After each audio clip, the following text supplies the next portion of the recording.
It's estimated that a third of Americans have some form of chronic pain. We don't really have good medications to treat it in the clinic. In fact, the side effects can be fairly dangerous.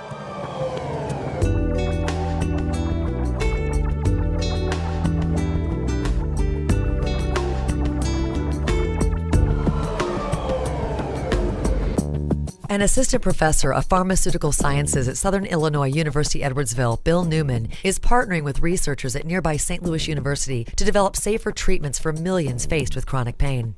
Chronic pain can run from mild and irritating to very severe, and it's a real quality of life issue. It interferes with sleep, it interferes with all activities of normal living. So clearly we need new medications that are more efficacious. Many effective drug therapies prescribed in doses high enough to treat chronic pain also cause pain as a side effect. This forces doctors and patients to make difficult choices when considering the cost and benefits of effective treatment over increased risk and reduced quality of life. Funded by a grant from the National Institutes of Health, Dr. Neumann is investigating how patients can be treated by targeting a naturally occurring chemical that causes pain. Our team here at SIUE School of Pharmacy and our collaborators at St. Louis University, the School of Medicine, Daniela Salvemini, have been interested in reactive oxygen species in pain and inflammation for some time. And Daniela has really been the key person who has identified a toxic metabolite, peroxynitrite, that is overproduced in chronic pain states. Peroxynitrite is a very reactive species, and so it really interferes with the normal housekeeping, and when it's overproduced, your neurons are excited and are firing continuously, leading to chronic pain. Neumann and the SIUE graduate students that assist him in his state-of-the-art lab on the campus of SIUE began looking at using naturally occurring enzymes that destroy peroxynitrite as catalysts for treatment of chronic pain. Our first goal was to take that framework, that scaffold, and make it into something that's more biocompatible in terms of being an oral drug.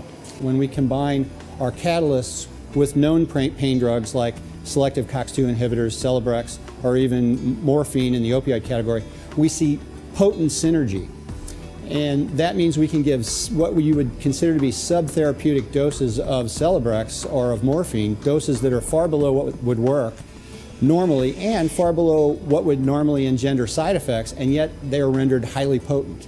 Neumann and researchers have shown that these catalysts provide life-changing relief for breast cancer patients. Because of the neurotoxic nature of chemotherapy drugs used to fight cancer, some patients develop chronic neuropathic pain that can last for years. Our compounds not only can prevent chemotherapy-induced neuropathy from typical chemo agents like Taxol, which is very commonly used for breast cancer, but we can actually reverse it once it's formed. And so again, that's something I think is very exciting, in that we could potentially dose these types of compounds along with chemotherapy to completely reduce this side effect. To learn more about Dr. Neumann and SIUE's other groundbreaking graduate faculty research and creative activities, visit siue.edu.